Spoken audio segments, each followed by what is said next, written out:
Sometimes I think we gotta ask ourselves that question: do we want to stay on the shallow side of life, or move to the deep end of life, in which God becomes our only lifeguard?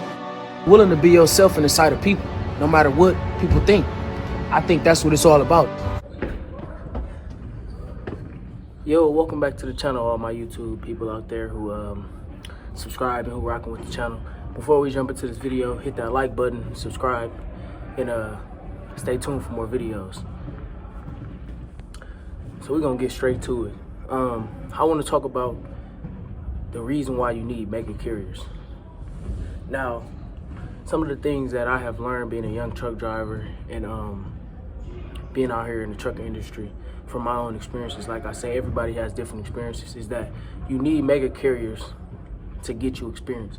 Now, I learned that the duty of mega carriers isn't to pay drivers top dollar, because you got to look at the turnover ratio and think about it, that even if one driver leave a company, another one coming in, because the way it works, you can't even get truck insurance, until you show some company history or some driver history for at least 2 years.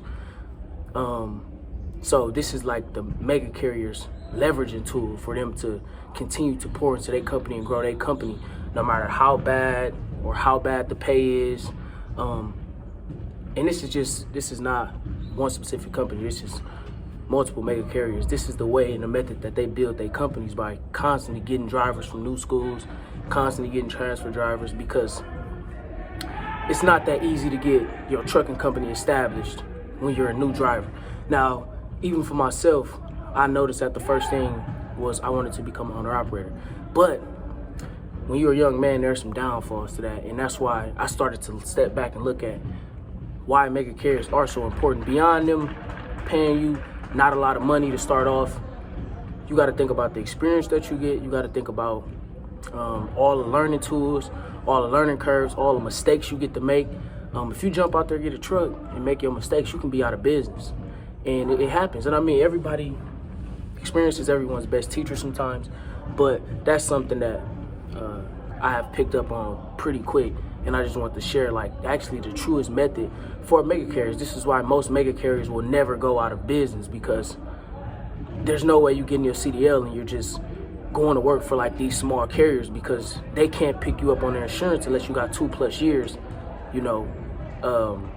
and that's just, I realized, like, that's how the rules and regulations work for the trucking industry to stay circulating. Like, insurance companies, majority of their insurance policies are with mega carriers. That's how they stay in business. Mega carriers stay in business by constantly getting more new drivers who can't go get their own truck even if they had the cash. And then I learned that with mega carriers, they pay you just enough to where you can't leave right away. Like, you got to sit there and build that experience and actually do right by your money, because it's not really about making more money. It's about doing right by the little that you have, because, with more money comes more problems and actually more expenses. But I don't think these mega carriers' business system is bad, because they do give us an opportunity. And I'm really thankful for that. They open up that door because they've been around so long for us to continuously learn everything and then want to become an owner operator. Some of the things with mega carriers I don't agree with, but I know having a mega carrier isn't easy. Like, I can just imagine how a lot of these mega carriers even started. But I'm not gonna prolong this video too much. If you sit back and analyze, mega carriers are the true chess players in this game. As the trucking industry evolve and a lot of us become aware and want to get more trucks, it's like mega carriers kind of got this thing on lock, because they put that system in place to where they can never run out of drivers due to certain laws and regulations to even get a truck and get going. Even with dealers, a lot of the dealerships, majority of their sales come from mega carriers. So it's like a circulating, ball of revenue that goes into mega carriers, continuously pouring into drivers in this industry. But we're gonna get back to the grind. Y'all know, like, y'all comment, y'all subscribe, and y'all share, comment what y'all think about, the mega carriers method to keep us, or keep drivers constantly working with them instead of going out there and getting on their own with the system that's put in place. Find who you are, live in spirit, and find peace. Our lives are meant to be legacies for somebody else, for generations to come. And we got to continue to walk after that and do things that are courageous.